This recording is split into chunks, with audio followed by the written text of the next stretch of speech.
I want to tell you a story that still shakes me every time I think about it. It's not just a story of betrayal, it's a story of family, of love that was taken for granted, and of a father who was pushed too far. And before I begin, let me say this.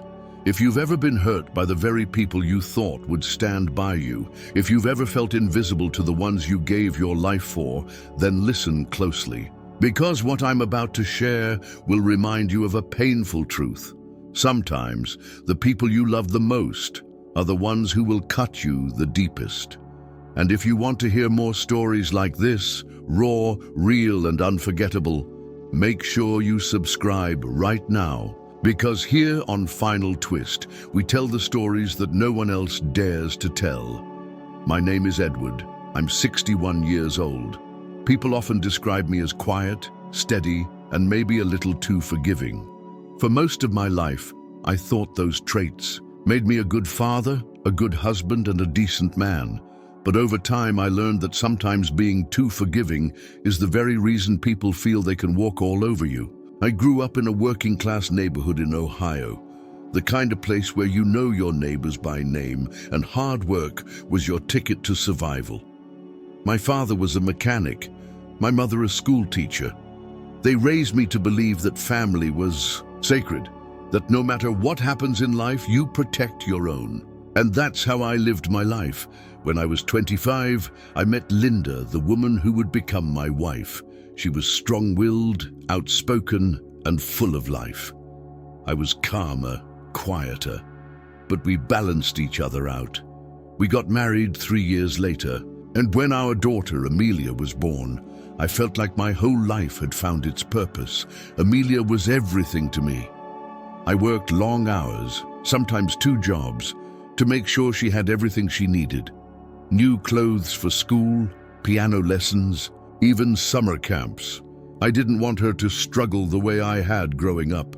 Every dollar I earned, every hour I spent away from home, I told myself it was for her future.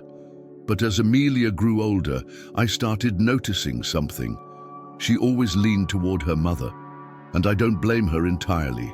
Linda was the kind of woman who demanded the spotlight, and she had a way of pulling Amelia close to her, like they were a team while I was just there. I was the provider, the man in the background, always working, always making sure the bills were paid, but never the one who got the thank yous or the hugs when things went right. Still, I told myself it was fine. I told myself love doesn't need recognition, it just needs to be given. By the time Amelia was in her 20s, she and Linda were almost inseparable. I'd try to be a part of her world, but it always seemed like there was a wall between us. She'd ask her mom for advice, not me. She'd share secrets with her mom, not me. And though it hurt, I kept giving. I helped pay for her college, co-signed her first car loan, even dipped into my retirement savings to help with her student debt. I thought, one day she'll see. One day she'll understand what her father gave up for her, and then came the day that would tear me apart. I found out through a mutual friend, yes, not even from my wife or daughter, that Amelia was engaged. My little girl, preparing for one of the biggest days of her life, and she didn't even bother to tell me. I remember the moment so clearly. I was sitting at the kitchen table sipping my coffee when my friend Mark said, "Congratulations, Ed. Heard about Amelia's engagement. Big day coming, huh?" I felt like someone had punched me in the gut. My own daughter's engagement, and I was hearing about it like gossip on the street. That night, I confronted Linda. I asked her why Amelia hadn't told me. Linda just shrugged and said, "She didn't think you'd care much. You're not very involved in these things." Not very involved. The words cut deeper than any knife. All the years of sacrifice, of working until my back ached, of putting my own dreams aside, reduced to that. Not very involved. I didn't argue with her that night. I just sat there, numb, while she went on about wedding plans, color schemes, and guest lists that I realized didn't include me. Weeks went by, and every time I tried to ask Amelia about the wedding, she brushed me off. She'd change the subject or say she was too busy. Then one day she said it straight to my face. "Dad, I don't think it's a good idea for you to come to the wedding. You and Mom aren't exactly on the best terms, and I don't want drama on my big day." Her words crushed me. I wasn't invited.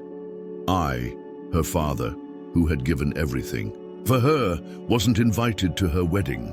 I remember nodding silently, pretending I understood, but inside, something inside me cracked. That night, I lay awake staring at the ceiling, and for the first time in my life, I didn't just feel hurt. I felt anger, pure, burning anger. For days, I wrestled with myself. I thought about all the years I'd been overlooked, dismissed, treated like a second-class parent in my own home. And then I thought about that wedding, the grand celebration where I was supposed to be absent, erased from the picture. No, I couldn't accept that. I wouldn't allow myself to be erased. If they didn't want me there as a guest, then I would go as something else. I would go as the storm they never saw coming, and that's when the plan began to form in my mind. I kept replaying Amelia's words in my head. "I don't think it's a good idea for you to come to the wedding." The way she said it, so casually, like my presence was nothing more than an inconvenience, cut into me in a way I can't explain. I wasn't asking to run the show. I wasn't asking to be the center of attention. I just wanted to see my daughter. Take that step, to walk her down the aisle, to do what fathers dream of doing. But she stripped me of that, without hesitation, without remorse. The days that followed were heavy. I'd go to work and find myself staring blankly at the same piece of paper for an hour. I'd lie in bed at night, unable to sleep, wondering what I had done so wrong to deserve this kind of rejection. I thought back to all the times I had been there for her, fixing her bike when she was a kid, teaching her to drive when she was 16, giving her advice when she had her first heartbreak. Had those moments meant nothing to her? Was I really just a shadow in her story, something she could erase when it no longer suited her? And yet, even with all that pain, I still wanted to believe it was just a misunderstanding. So one evening, I decided to try again. I drove over to Amelia's place, unannounced. When she opened the door, I could see the surprise on her face, and not the good kind. She stood there, arms folded, blocking the doorway like I was some unwanted salesman.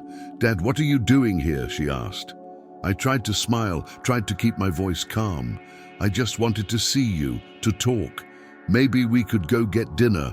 Her eyes flickered with annoyance. "I'm busy.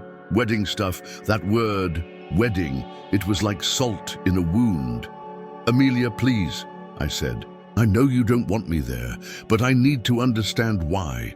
Why would you shut me out of something so important?" "I'm your father." She sighed, rolled her eyes, and then said words I'll never forget.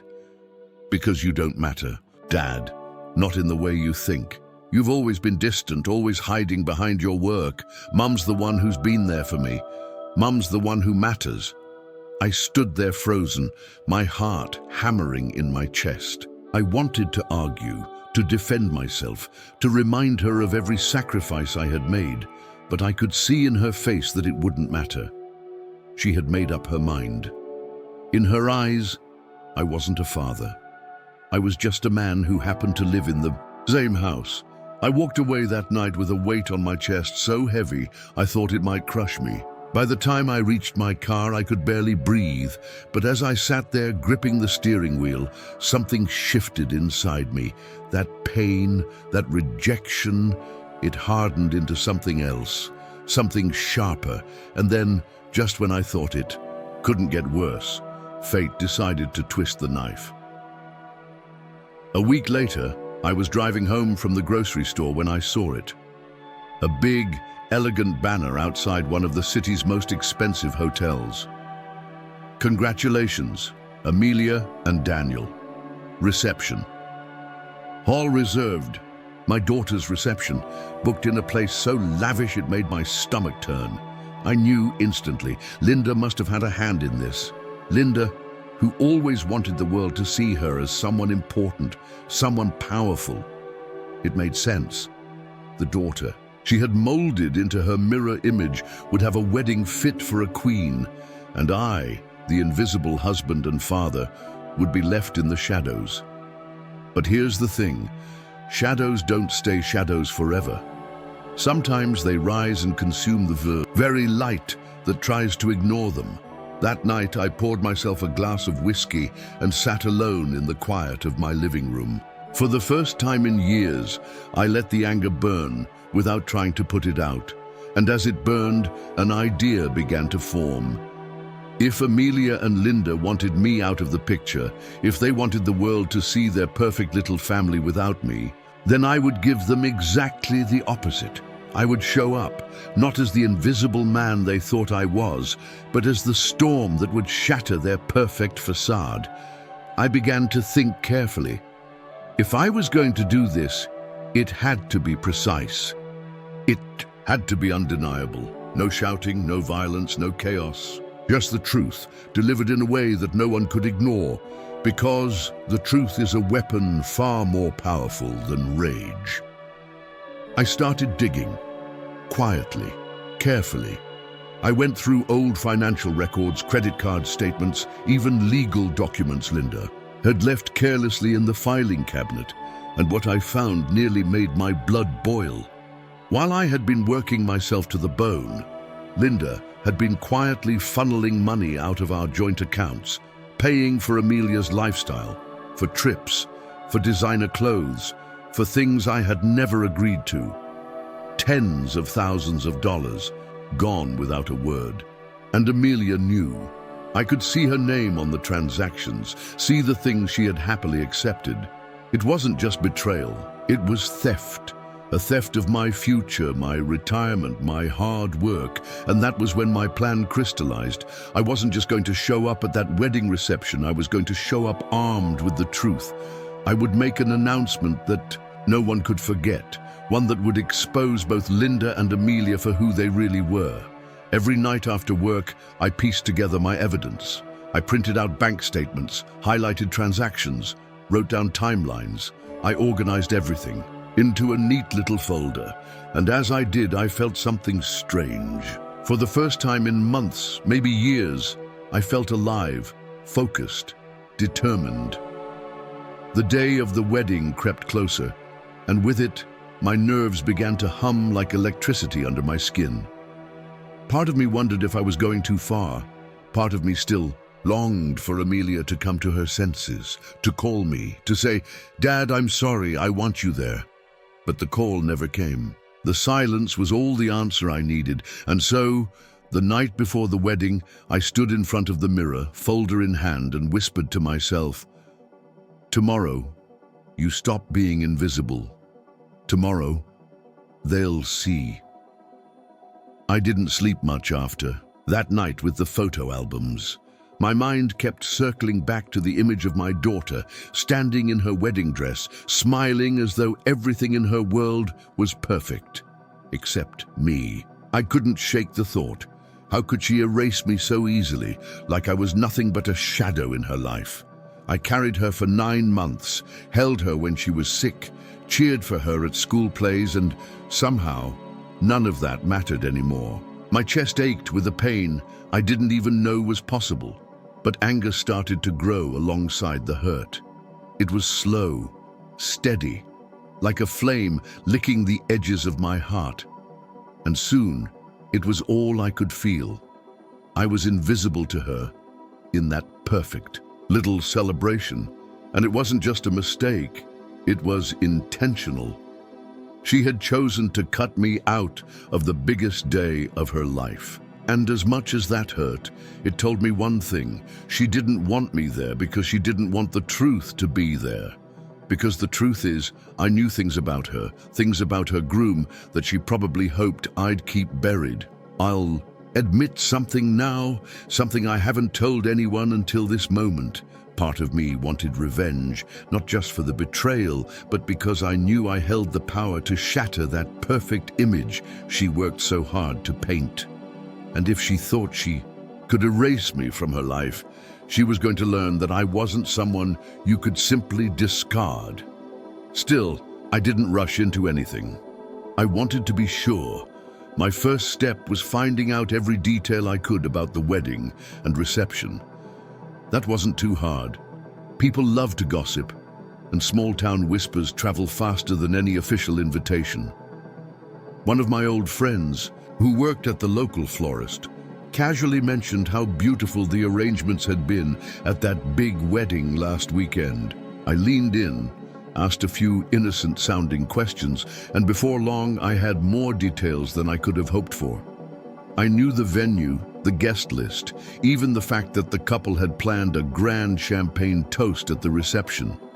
It felt like fate was handing me a script, but I didn't just want to walk in unprepared. I spent days rehearsing what I might say if I showed up. I stood in front of the mirror, my voice trembling at first, then steadying with each practice. Sometimes I'd yell, sometimes I'd whisper, sometimes I'd break down in tears. Each time, I imagined the look on her face when I walked in. Would she be horrified, embarrassed, ashamed? Maybe she'd finally feel the sting she had so carelessly inflicted on me. And then the doubts came. I would lie awake at night, staring at the ceiling, wondering if I was crossing a line. She was still my daughter. Did I really want to ruin what she had built? Wasn't a wedding supposed to be sacred, something joyful?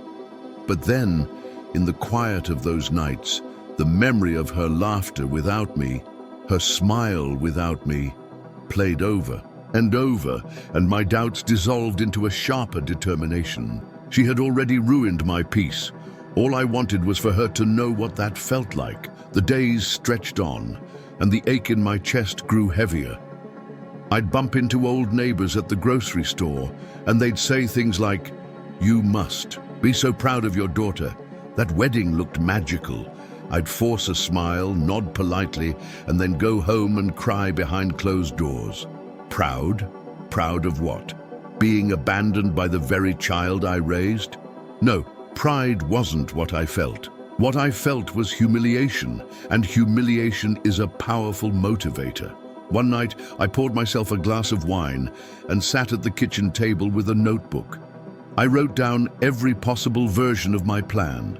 Option 1, crash the reception and say nothing, just watch her squirm knowing I was there. Option 2, deliver a heartfelt speech, not about love, but about betrayal, laying bare the truth for everyone to see. Option 3, tell the one secret I'd been holding for years, a secret that would forever change the way people looked at her marriage. That one was risky though, it was nuclear.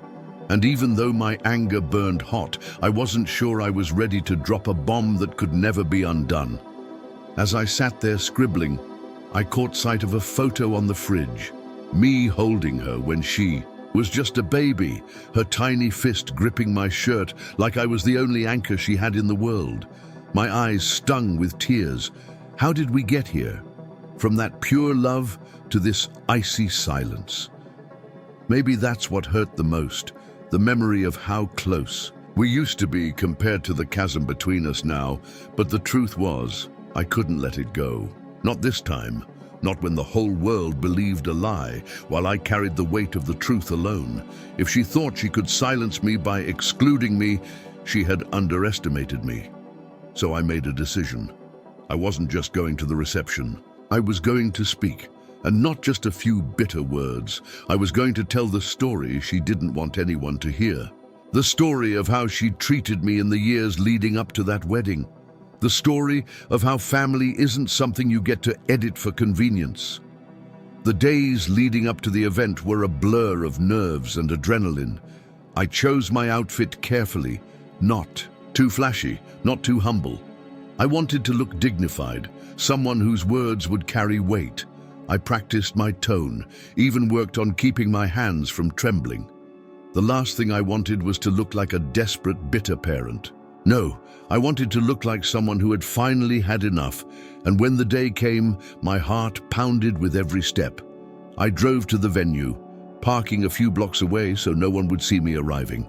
I could already hear the music drifting from the reception hall, the laughter spilling into the night air.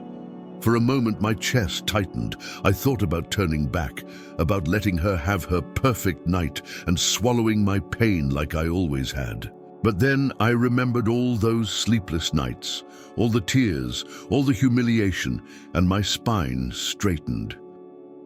I walked toward the glowing lights of the hall, each step echoing with the weight of what I was about to do. This wasn't just about me anymore. This was about setting the record straight, about reclaiming the voice she tried to silence. I placed my hand on the door, drew a deep breath, and whispered to myself, "It's time." And then I stepped inside. I knew I had crossed a line, but strangely, I didn't regret it.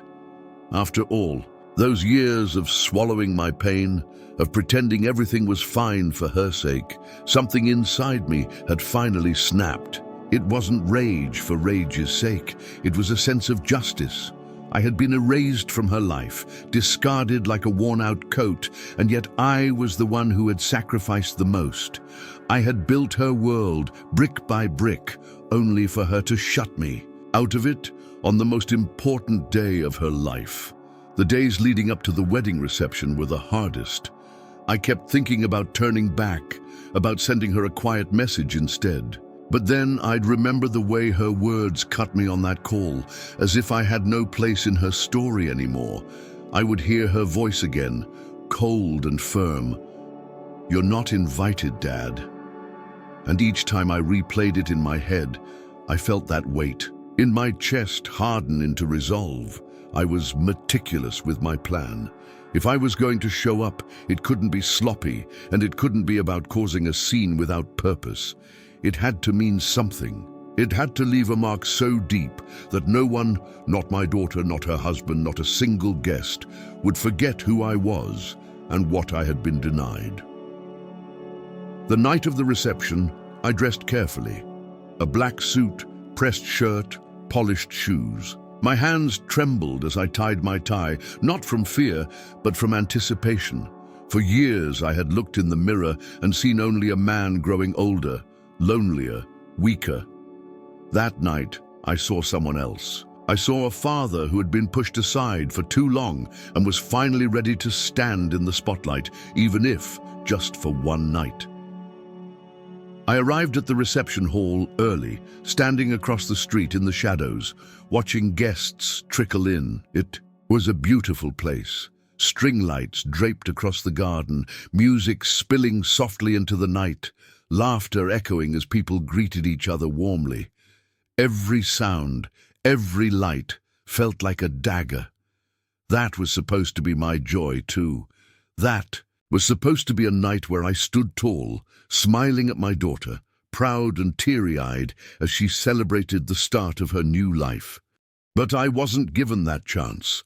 When the time felt right, I walked across the street, straightened my shoulders, and entered the hall. No one stopped me. I blended in, just another guest in a suit, carrying myself with quiet confidence. People glanced at me politely. Some even nodded, assuming I belonged. And in a way, I did. Whether she liked it or not, I belonged there more than anyone. I spotted her almost immediately. My daughter, my little girl, now dressed in white, glowing under the warm lights, her arm looped through her new husband's. For a brief moment, my chest tightened, not with anger, but with something softer, something painful and tender. She looked beautiful. She looked happy. And then that tenderness hardened again because she was happy without me. I didn't approach her. Not yet. I waited. I lingered by the edge of the crowd, sipping water, blending in. I could feel my heart pounding in my ears as I thought about what I was going to do. The speeches began. First the groom, then the best man, then her mother who spoke. With teary-eyed joy about raising such a wonderful daughter, I stood there silent, listening to words that should have been mine, and when they invited anyone else to speak, that was my moment. I stepped forward, calm but deliberate. The microphone was passed into my hand and the room quieted, eyes turning toward me. Some faces were puzzled, others curious. My daughter's face, though, it went pale. She froze, her smile fading as her eyes locked onto mine. She hadn't expected me. She hadn't thought I would dare. I started softly, my voice steady but carrying across the hall. "Good evening. Some of you may not know me, but I am the father of the bride." A ripple of whispers swept across the room. I let it sink in, let the weight of those words settle. Yes, the father, the one person who, under normal circumstances, would have been standing right here from the very beginning with a heart full of pride. But tonight, I wasn't invited. I wasn't even considered worthy of a seat. The silence deepened. I could see my daughter shifting uncomfortably, her husband's arm tightening around her as if to shield her from me. But I wasn't here to be cruel. I was here to be honest. I raised this girl, I continued, my voice thick with emotion now. I held her hand when she took her first steps. I stayed awake on nights when she was sick. I worked myself to the bone to make sure she had everything she ever needed. I didn't do it for recognition. I did it because I loved her. And yet, on the day meant to celebrate love, I was denied mine. Not because I wasn't present, but because I was deliberately forgotten. The room was still. I could hear the faint hum of the lights above, the clinking of glasses as someone nervously shifted in their seat. My daughter's eyes glistened with unshed tears, but she didn't speak. She couldn't. "I don't want to ruin your night," I said finally, my voice softening, breaking just a little. "But I needed you all to hear the truth. I may not be welcome in her new chapter, but I refuse to let my story be erased. She is my daughter. That will never change. And whether she acknowledges me or not, I will always love her." I set the microphone down gently, my hands trembling now, and I walked away. Not hurriedly, not angrily, just with quiet dignity. My daughter called out softly, "Dad," but her voice cracked, and I didn't turn back. I couldn't. As I reached the door, I felt the weight of every eye in that room on me. Some were sympathetic, others judgmental. But I didn't care. For the first time in years, I felt heard. I felt seen. And maybe, just maybe, I had left a mark deep enough that she would remember it for the rest of her life. But as I stepped outside, into the cool night air, I couldn't shake the question burning inside me. Had I done the right thing? Or had I just buried whatever fragile chance there was to mend our relationship? And the cruelest part was, I wouldn't know the answer until it was too late. I stood there at the microphone, the entire reception hall frozen in silence, all eyes fixed on me. The clinking of glasses had stopped. Even the music had faded into a kind of stunned background hum, like the room itself was holding its breath. My daughter, no Jessica, stood wide-eyed by the sweetheart table, her husband's arm tightening around her waist as though he could shield her from the storm that had finally broken loose. And I, Richard Lawson, the father she had tried to erase from this perfect picture, was the one holding the storm in my hands. I cleared my throat, and with a steadiness that surprised even me, I said, "Jessica, congratulations on your marriage. I hope your husband treats you better than you treated me." Gasps rippled through the crowd. I could see relatives exchanging horrified looks, some with pity, some with judgment. A few people leaned forward, eager to hear more, hungry for the drama. My brother shifted in his seat, his jaw tight, but he didn't move to stop me. Maybe he knew I needed this moment more than I'd ever needed anything in my life. I wasn't here to ruin her day just for the sake of pain. I was here for the truth. I had been silenced, cast aside, uninvited, erased from the narrative of my own daughter's life. But tonight, I was going to reclaim my voice. I let my eyes scan the crowd and then land back on Jessica. She wouldn't look at me directly. Her hands were clenched so tightly around her bouquet that the petals were starting to break off. "You think it was right not to invite your own father to your wedding?" I asked, my voice trembling but loud enough to carry. "You thought I wouldn't come? that I would just sit at home, swallowing another one of your cold silences while you celebrated this milestone without me. You thought wrong. The room was dead quiet. Some guests looked uncomfortable, but no one spoke. Jessica finally raised her eyes, and in them I saw not regret, but fury. She wanted me gone. She wanted this scene erased as quickly as possible, but I wasn't leaving. Not yet. I softened my tone, my voice almost breaking as I spoke again. Do you remember when you were little, Jess? You used to beg me to sit by your bed and tell you stories about knights and princesses. You used to grab my hand so tight, afraid I'd let go. Do you know what it felt like to watch you grow into someone I could barely recognize, someone who locked me out of her life? I paused, fighting back tears. I made mistakes. I wasn't a perfect father, but I loved you more than anything, and I never deserved this. At that, Jessica finally snapped. Enough, she shouted, her voice shaking the air. This is my wedding. You don't get to make it about you. You don't get to stand here and pretend you're the victim when you're the reason I don't want you in my life. Her words hit me like a knife. My chest tightened, but I forced myself to stand tall. Then tell them, I said firmly. Tell everyone here why your father wasn't invited. Tell them the truth. The guests turned, their eyes darting between her and me, the tension unbearable. Jessica's face flushed with anger and shame. For a long moment she was silent. Then her voice cracked as she shouted, "Because you left us. You walked out on Mom when I was 15. You left me to pick up the pieces. You think I forgot that? You think I don't remember the nights I heard her crying because you weren't there?" Whispers exploded across the hall. Some people looked at me with disgust, others with sympathy, and there it was, the wound raw and exposed. I nodded slowly, taking in her words. Yes, I left. I was broken, Jess. Your mother and I, we were drowning in fights and silence. I thought leaving would spare you more pain. But I see now it only cut you deeper. I can't undo that. I can't change the past. But I tried, Jess. I tried to come back. I tried to be in your life. And every time I knocked on that door, you slammed it shut.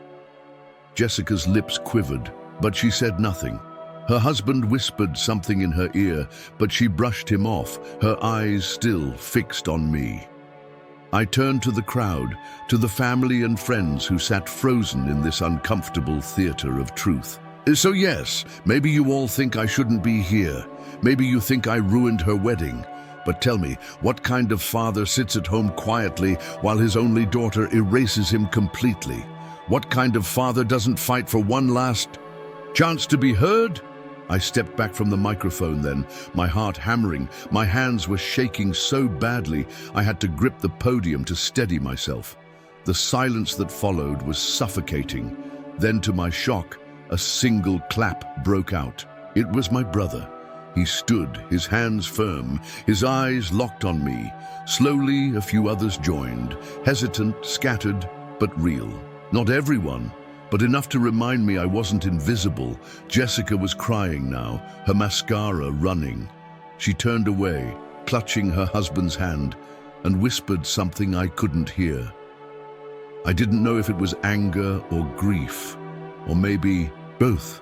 But I knew one thing: she would never forget this night, neither would I. I walked away from the microphone, the weight in my chest both heavier and lighter at the same time. I hadn't come for applause. I hadn't come for redemption. I came because silence had been killing me for years. Tonight, I broke it. As I reached the doors of the hall, I stopped and turned back one last time.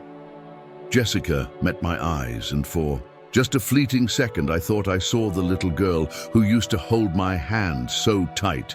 Maybe she hated me. Maybe she always would. But she heard me, and that was enough.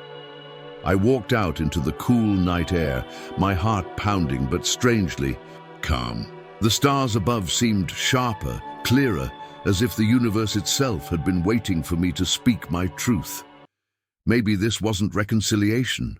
Maybe it wasn't forgiveness. But it was closure. the kind I had been denied for far too long.